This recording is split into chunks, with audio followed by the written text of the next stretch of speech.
Salve fratres, Shalom Aleichem. Kali ini kita akan membahas secara singkat kisah Mani, sang pendiri Maniheisme. Bayangkan kita kembali ke abad ketiga Masehi, di tanah Persia. Di sanalah lahir seorang tokoh bernama Mani, seorang pemikir yang kemudian mendirikan agama baru yang dikenal sebagai Maniheisme. Ajaran ini unik, karena merupakan campuran dari berbagai kepercayaan.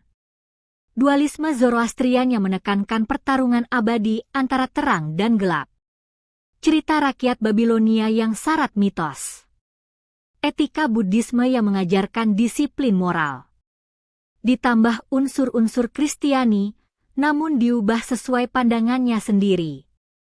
Prinsip utama yang ia ajarkan adalah dua kekuatan besar, kebaikan dan kejahatan. Konsep ini kelak muncul lagi dalam ajaran sesat Albigensian di abad ke-12. Siapa Mani menurut dirinya sendiri? Mani menempatkan dirinya sejajar dengan tokoh-tokoh besar dunia, Buddha, Zoroaster, dan Yesus. Ia bahkan menyebut dirinya Rasul dari Tuhan yang benar.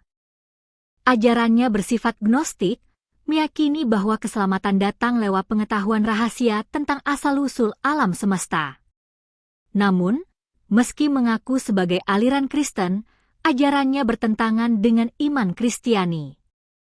Ia mengaku sebagai Roh Kudus. Menolak kisah para rasul dan seluruh perjanjian lama. Hanya menerima sebagian ayat perjanjian baru, lalu menyesuaikannya dengan ajarannya. Baginya, Yesus hanyalah partikel ilahi dari terang, bukan manusia yang sungguh-sungguh lahir, menderita, dan wafat. Dengan kata lain, ia menganut pandangan docetisme yang memandang Yesus hanya tampak seperti manusia, tetapi semua peristiwa hidupnya hanyalah ilusi. Akhir hidup Mani. Pada awalnya, Mani mendapat perlindungan dari Raja Persia Shapur I dan Hormis I. Namun, ketika Bahram I naik tahta, segalanya berubah. Mani dan para pengikutnya mulai dianiaya.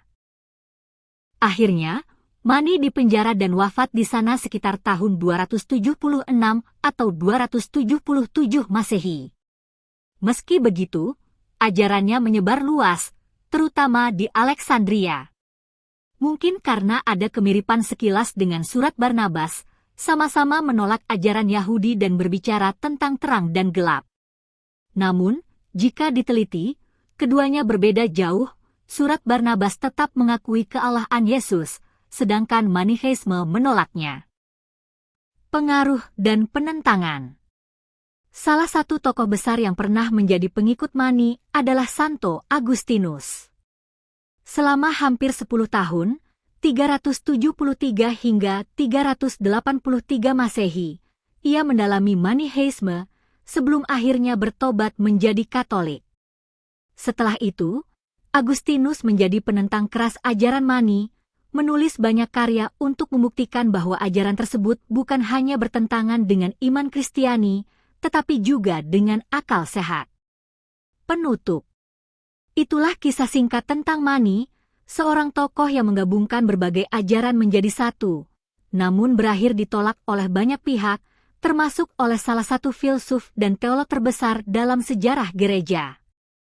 Terima kasih sudah mendukung channel ini, semoga cerita singkat ini dapat menambah pengetahuan dan menjadi berkat bagi kita. Salve!